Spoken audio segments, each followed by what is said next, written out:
Momen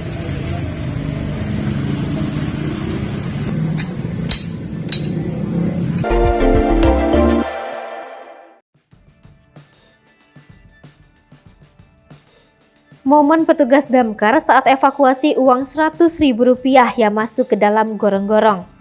Pernahkah kamu mengalami kejadian saat hendak mengambil uang dari saku celana, namun tiba-tiba saja uangmu malah terjatuh dan masuk ke gorong-gorong saluran air?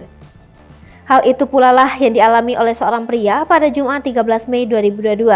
Kala itu, ia hendak mengambil uang Rp100.000 miliknya dari kantong celana. Namun apes, uang itu malah masuk ke dalam gorong-gorong. Kesulitan untuk mengambil karena kondisi gorong-gorong yang tak memungkinkan untuk dibongkar, ia pun memutuskan menghubungi petugas pemadam kebakaran sektor Kecamatan Cipayung, Jakarta Timur. Setelah dihubungi, petugas damkar langsung datang ke lokasi kejadian di Jalan Al-Baido, titik kenal Masjid Al-Baido, Kelurahan Lubang Buaya, Kecamatan Cipayung, Jakarta Timur.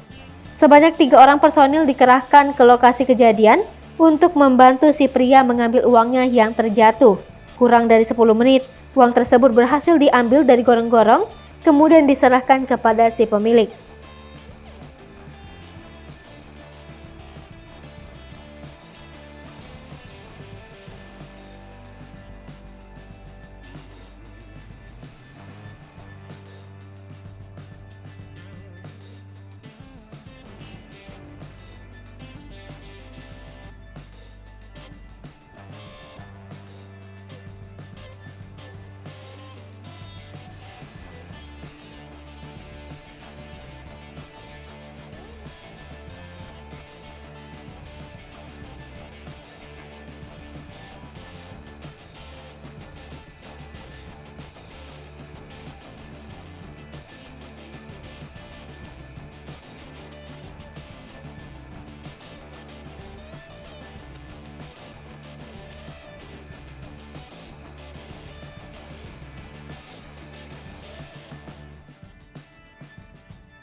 Hai pemirsa Sri Popo TV, jangan lupa komen, like, dan subscribe, serta tonton terus berita-berita terupdate